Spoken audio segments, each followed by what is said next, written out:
This is the JB and Sandy Show on Austin's 80s station 103.1. JB's wife was going to do something, and JB's parting words to her were, prepare to be humiliated. We'll tell you what that is in just a moment. Thanks for being with us. We're back. We were off for a couple of weeks. Gave you guys some repeat shows and stuff like that. The podcast is also going to be back today, so you can get caught up. You can do that by searching JB and Sandy on the iHeartRadio app. Tricia, you're my pharmacist and weather person. Yeah. Did you look what the temperature is going to be today? Is it going to be nice? I feel like it's in the low 70s for the kind of the rest of the week, and the next week it gets cold again for a bit. Okay. Yeah, we're looking at like 72 for the day. If you're a cold weather person, you're getting robbed. So robbed. I'm so mad. I know. I walked out to my car yesterday morning, like 9:30 in shorts and a t-shirt. I'm like, this is great. Yeah. This is why I live here. JB, my Tricia, I said, is also my pharmacist here at home. She lays out all my supplements and all that stuff in a little dish by the sink. And I pause every once in a while and go, she could poison you pretty easy. I wonder what this pill's for. And I'm all, shh, just take it. Where one knew. Just what is this? I would be done. All right. So you told your wife before she left, prepare to be humiliated. Yeah. Over the weekend, my wife has been on just, she's obsessed with going through things and remodeling things. I don't know. It's crazy. I don't know what's going on. But anyhow, she went through a lot of clothes and stuff like that, which is, I think a lot of people do that this time of year, right? And she was like, two things. She's like, I'm going to Buffalo Exchange. See if I can, because she has, some stuff that, you know the game there at Buffalo Exchange? If you don't, it's a resale shop, but you bring all your stuff in there and then they'll give you a bid on it. Your clothing, right? And your clothing. And then, the expectation, and then you can either take cash or store credit for a little bit more. But anyhow, it's a great resale shop, especially if you have some like good brand name stuff. They geek out about that. Anyway, first, and then I'll get to the humiliated part. First, she was super excited. She goes, you're not going to believe this. They take appointments now. Because usually when you go there with your bag of stuff, you're like 10 deep in the queue. And you might be there for an hour before they even get to your stuff to go through it and give you a bid. So now they take an appointment, and she was getting updates online of where she was in the queue. So she's like, okay, I got to head up there now. I'm just a few away. I go, that's pretty slick. And then I was like, prepare yourself to be humiliated. And because their model is to buy cheap and sell high, right? It's a convenience. And so you'll go in there in your mind of like, oh, this sweater's worth $20 at least. I paid $75, and they'll go, yeah, we'll give you $3. Yeah. Oh. So embarrassing. Yeah. Yeah. And and what's even more embarrassing is the pile where they go, we don't want these at all. These are not, I know they were in your closet for God knows how long. These are not worth cleaning and putting on a hanger and selling for $1. And they push it back across the counter like, get them out of here. Yeah, and even if you go, can you just dispose of them then? They're like, no, you got to take them. So you have to leave with your own worthless clothes. That's pretty humiliating. It's so humbling. So humbling. No, we don't want this. We don't want them at all. They have zero value. I know you were wearing it. It's worthless. We recommend you set it on fire when you get home. Yeah, there's a bin, there's a dumpster outside. If you just want to put it there, go right ahead. Right? It's the same feeling. You ever gone to half price books and done that? It's the same thing, same model, basically. Yeah. You're just like, wow, all those books I read last year are worth $5. Right, and they're so heavy, and you carry like 3 big boxes in, and you leave with like $5. I will say that when our daughter Landry was little, I'm going to say 6, she wanted to get rid of some of her books that she had outgrown. And she wanted to go to Half Price Books because she saw me get some money. And I was like, baby, I'm just letting you know you're not going to get that much money. She walked out with $50 because Half Price Books like sets. She had all of these full kids sets. And they were gently used books. So if you want to make, I've never made $50 total in the 30 years I've been taking books to Half Price Books. And she made it in one haul because sets are the key. So like all of the, I don't know. Like the Hop On Pops, the Dr. Seuss. She had an entire set of Dr. Seuss. Right. And they take them. Yeah. Huh. Yeah. I didn't know that. I was shocked. Half Price Book. How do you get rid of a Dr. Seuss set? Do you not plan on having grandchildren? Well, first of all, I had like 3 sets of the same thing. So we definitely kept one. Like, when baby books with a constant gift. Did you keep Llama Llama Red Pajama? Mm-hmm. We kept all the llama llamas. You remember that one, JB? Llama Llama No, Red Pajama. It's my favorite one. Ludacris rapped Llama Llama Red Pajama. It's funny. On the radio one time. It was hilarious. Right. So, my neighborhood's full of I don't know if you have them in your neighborhood, but my neighborhood's full of the free libraries. Oh, yeah. The little posts on corners. They'll make like a little, like it's the height of like a mailbox, and they'll build a little house with glass doors, and it's just a book exchange. Take one. They're all over my neighborhood. They actually get used? Yeah, I put books in there. Have you ever taken one? Mm-hmm. No. No, it's a lot of romance novels and cat books. 1031austin.com. Well, it's that time of the year again, and you're thinking about all the things you're going to get right this year. The gym membership, getting more sleep, drinking more water, all that kind of stuff. Well, don't forget about your house. Don't forget about your roof. Your home is your biggest investment. Your roof is what keeps everything beneath you warm and dry. January is a great time to think about your roof. And when you do that, think about my friends Scott and Stacy Feller and their team at Kangaroo. They've been taking care of roofs and families across Central Texas for more than 25 years. You can give them a call, even if it's just for a little bit of peace of mind to get that inspection done.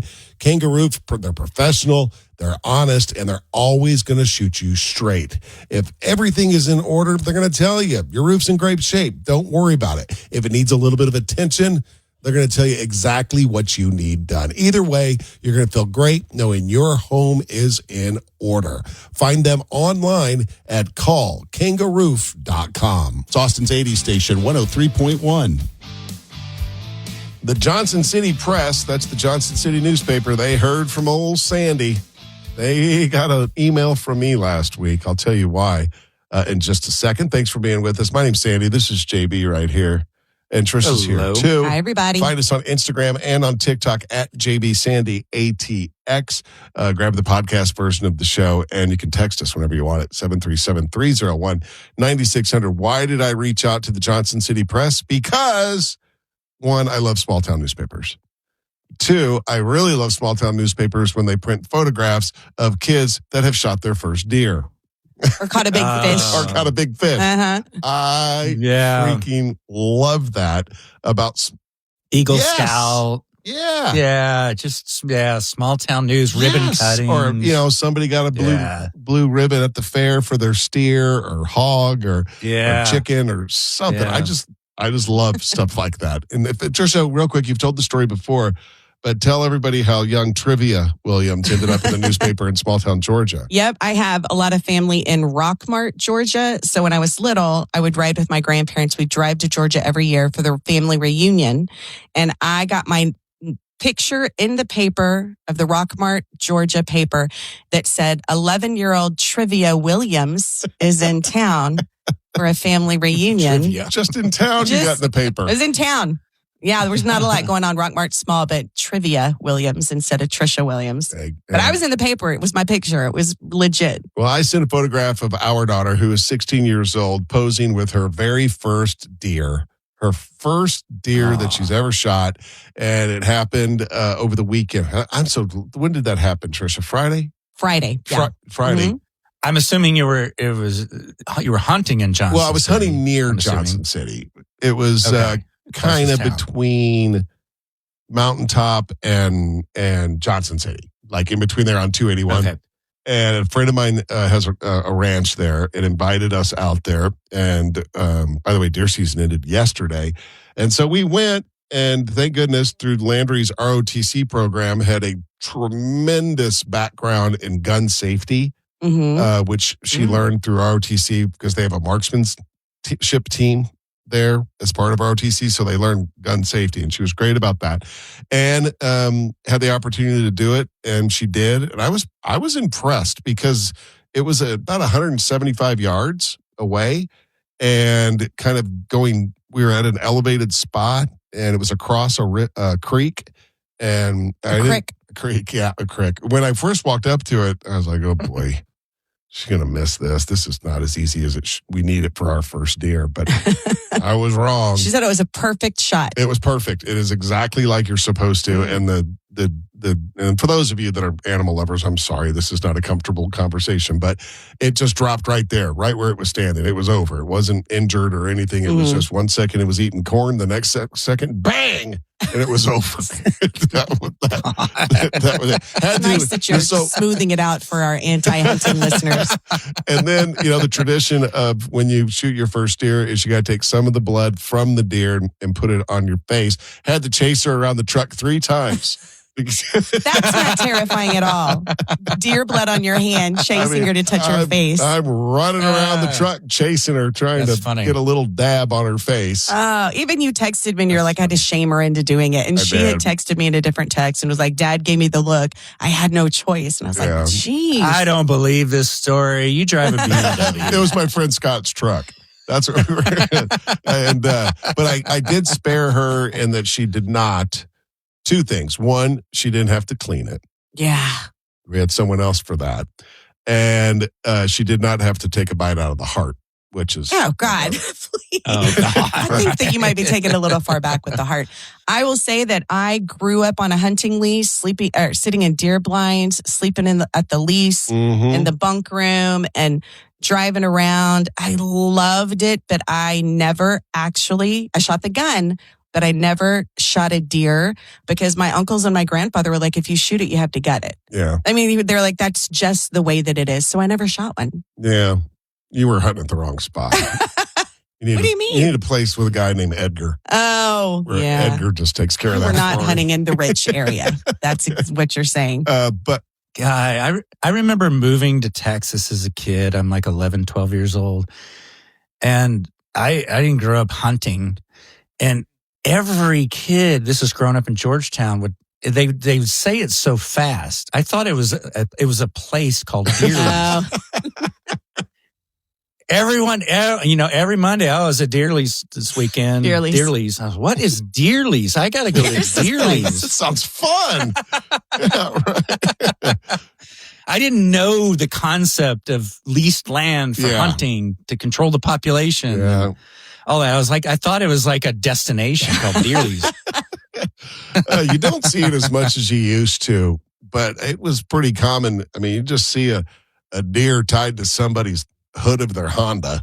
You know what I mean? It was. Oh yeah. Just the way, when I was growing up, yeah, and now it's more sophisticated. They got the giant Yetis and they cut them up But yeah, they didn't make coolers big enough, I guess. I'm telling you, I think I've told this story before about the guys at Yeti. I was out at, where Texas Disposal Systems is, real close to your granddad's ranch. Mm-hmm. And they had a skeet shooting charity event there. And I was there, and I'm kind of walking around, looking at the silent auction stuff. This is 20 years ago, probably. Don't hold me to that date when I tell you the rest of the story. And I'm walking around, there's these guys, they've got an ice chest there. And it's called a Yeti ice chest. And I go, what's so great about this ice chest? He goes, you hunt and fish? I go, yeah. He goes, you get tired of your ice melting and getting all over your fish or all over your birds or your deer or whatever? I go, yeah. He goes, you can fill that up with ice. 3 days later, it'll still have solid ice in it. I'm like, shut up. Crazy. I go, how much is it? He goes, $375. I go, good luck selling that. Good luck selling that. See you around, sucker. And now look at it. And they sold like 50% of it for $50 million or something. People will pay for quality, like Traeger's, very similar. Yeah. Or the egg. I've got big one egg. worth every penny. Yeah. Right? What a But cool think about- story. So you saw it before it was like a thing. Dude, they were everywhere. doing charity events. It just started. They had just started, and it weighed. I remember I tried to pick it up. It weighed about 60 pounds. I mean, they're still not light. I will say that. Right. 2006, founded in 2006. So, yeah, it was about 20 years. Yeah. That's what I said. It was about 20 years ago. It was just two dudes, and they'd just gotten out of school at UT. And they were slinging these cool. Yeah, they're from Dripping Springs, I think so. right? Yeah. Yeah. Now, I can't live without my I got right here, my water bottle. Mm-hmm. Yeah. We got hundreds of Yeti products. It's good stuff. It's like I need them. It's not just that I want them, but I'm like, it has to be Yeti. If I'm getting a new coffee cup, I want it to stay hot for days, even though I drink it in 10 minutes. Right. I got to have a Yeti. I feel like I'm just eliminating single-use plastic, too, by not drinking. I don't drink water bottles anymore. I just refill my water. Was that the same day that you met the giraffe? No, JB was there when we met the giraffe. They were clients of ours it was after a disposal system place, right? And they've got like a freaking safari out there.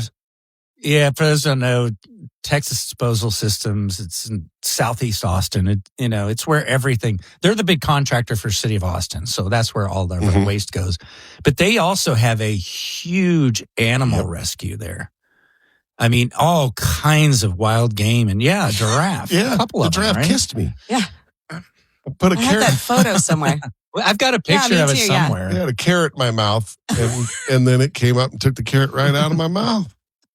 Unbelievable. I had a carrot. They're good people. Texas Disposal.